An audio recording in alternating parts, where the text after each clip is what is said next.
Jean-Louis, on attaque cet entretien avec les 24 heures du Mans 2017. Quelle course, sincèrement. Est-ce que vous pouvez nous donner vos coups de cœur de cette 85e édition remportée par Porsche? Le premier coup de cœur, c'est incontestablement Porsche.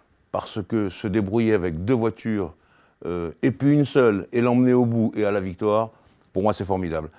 Mais ce que je veux dire, le symbole de ce que je vois aux 24 heures du Mans, c'est quand vous voyez le moteur Porsche qui peut développer avec tous les accessoires électriques et l'énergie cinétique, etc., plus de 1000 chevaux. Vous voyez ce petit moteur, 4 cylindres en V, je trouve ça vraiment formidable. Donc mon coup de cœur va directement à eux. Et si vous me parlez de la déception, vous savez qu'elle touchera naturellement Toyota. Toyota qui était pourtant parti en pole position et qui avait claqué un chrono assez hallucinant. Oui, le record de la piste, Toyota qui n'a pas su exploiter vraiment tout cela. Bon, évidemment, il y a des incidents de course, mais tout de même, il y a des problèmes de fiabilité. Alors, je sais que l'histoire de l'embrayage est un peu abracadabrantesque, je sais tout cela, mais il faut prévoir un embrayage plus fort. Alors, chez Toyota, ils nous disent « Ah oui, mais on s'en sert qu'une fois ». Ben oui, mais enfin, là, en l'occurrence, il fallait s'en servir plusieurs fois, ça n'a pas marché. Donc, Toyota, avec 3 voitures, n'a pas réussi mieux qu'avec 2 voitures, et donc on se demande quel est l'avenir de la firme japonaise dans l'endurance et aux 24 heures du Mans. Est-ce qu'on peut rajouter en déception le fait que le plateau de l'MP1 était quand même assez restreint et que dans le top 10, sur 10 voitures classées, 8 sont des LMP2? Est-ce que ça vaut encore le coup d'avoir ce double plateau? Alors là, moi je pense que c'est plus qu'une déception, c'est gravissime. C'est-à-dire que d'une certaine façon, l'Automobile Club de l'Ouest n'a pas su, n'a pas pu, n'a pas pris la mesure du retrait d'Audi, par exemple, et on se retrouve maintenant à la portion congrue pour ce qui concerne les LMP1, qui sont des voitures très chères. Les budgets pour courir le Mans, c'est des dizaines de millions, et il s'avère que si Peugeot vient, ça sera avec des réductions. Peugeot viendra éventuellement s'il y a des adversaires qui sont costauds comme Porsche ou Toyota qui menacent de se retirer. Donc là, on est dans une situation, un maelstrom qui ne va pas bien du tout. Et ce qui est dommage, c'est que les LMP2 utilisent pratiquement toutes le même moteur. Or, ce n'est pas la vocation du Mans d'utiliser un moteur Gibson pour toutes les voitures. Le Mans, c'est un championnat de constructeurs, c'est une course de constructeurs. On doit apporter des solutions techniques nouvelles, et là, on n'aura rien. Ce n'est pas la vocation du Mans d'avoir une formule monotype, LMP2, moteur Gibson. Donc il va falloir trouver une solution. Quand vous parlez, et vous étiez là, Géraldine, on parle aux gens d'Alpine, dire il faut changer le moteur, il faut... Ah non, non, on ne peut pas ouvrir le moteur parce que là, c'est 40 millions de plus. Ben oui, j'ai bien compris, mais les LMP2 tels qu'ils sont ne peuvent pas sauver le Mans. Vous parliez d'Alpine, la bonne affaire pour eux, c'est après la disqualification de la numéro 13, ils parviennent à monter finalement sur le podium, un mal pour un bien. Oui, je suis assez content parce qu'ils étaient très bien placés, et puis c'est ça le drame des 24 heures, c'est qu'au bout de 23h30 de course, il y a une bêtise qui est faite.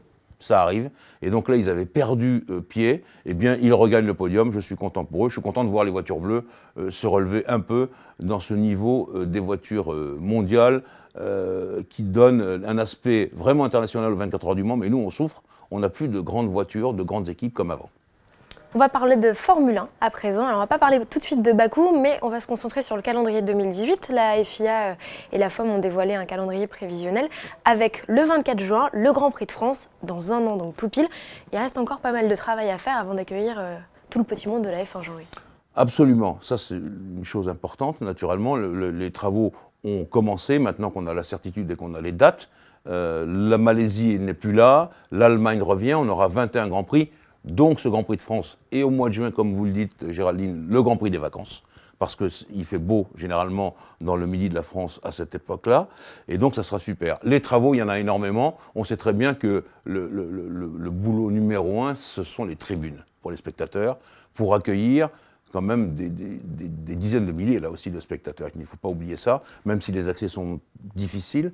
Et donc, il va falloir travailler sérieux là-dessus. Je pense que Stéphane Clerc, qui dirige le circuit, a déjà toutes ses idées en tête et ses plans prêts.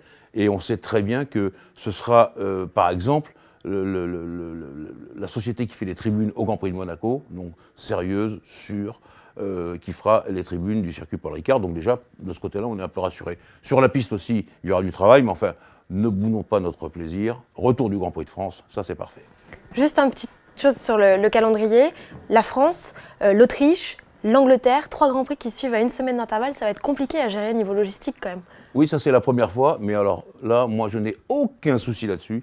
les gars de la Formule 1, ils savent toujours se débrouiller. Toujours, toujours, toujours. Les camions vont partir au moment où il faut. Ils iront en avance sur l'un des 2 Grands Prix ou des 3 Grands Prix à installer. Ils vont se débrouiller. Ça, alors là, je n'ai aucun souci là-dessus. On va parler à présent du Grand Prix de Bakou, Jean-Louis. C'est le tracé urbain le plus long de la saison et le 2e tracé le plus long du calendrier après Spa. Pour le gagner, il faut ménager ses pneus, c'est la clé?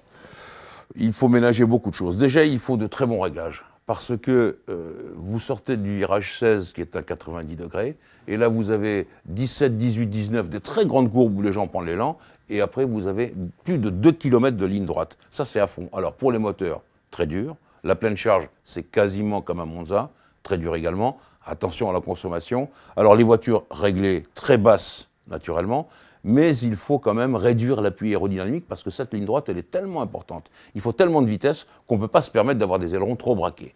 Et les ailerons braqués, on en a quand même besoin parce que dans toute la partie historique, celle que j'appelle la partie du château fort, où on passe à une voiture, et c'est chaud déjà, il va falloir quand même avoir d'assez bons réglages. Mais je crois que globalement, l'ennemi numéro 1 pour les pilotes sur ce circuit, c'est pas tant les réglages, c'est pas tant les pneus on sera dans la gamme moyenne, c'est le fait que ça tourne à sens inverse des aiguilles d'une montre, ça c'est fatigant, et deuxièmement, c'est qu'il va faire 39-40 degrés à l'ombre, et que là, ça c'est particulièrement épuisant, sauf si le vent aide un peu, mais je ne crois pas que le vent puisse aider à l'intérieur des habitacles, et je pense que pour les pilotes, ça sera une véritable épreuve de force. Je rebondis juste sur un point, Jean-Louis. Vous l'avez dit, les rues sont assez étroites à Bakou.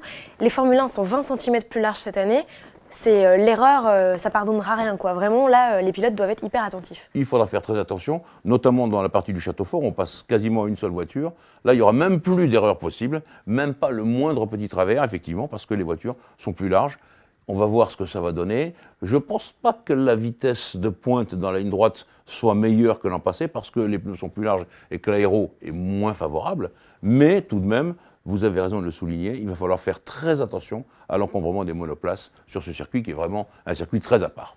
Bon, et alors Mercedes ou Ferrari? Moi, je vais dire encore Mercedes, parce que je crois qu'ils ont résolu leurs problèmes à la fois de freinage, et il y a 3 freinages très importants à Bakou. Ils ont résolu également leurs problèmes de pneus, enfin en tout cas je le souhaite pour Hamilton et pour Bottas, et je crois que même s'il y a de la remise en vitesse sortir de virage lent, ce qui favorise Ferrari, je crois quand même que les Mercedes sont pas mal placés, surtout dans ce bout monstrueux de ligne droite où c'est à fond, et là je pense qu'elles vont exprimer tout ce qu'elles peuvent donner, donc je vois plutôt les Mercedes.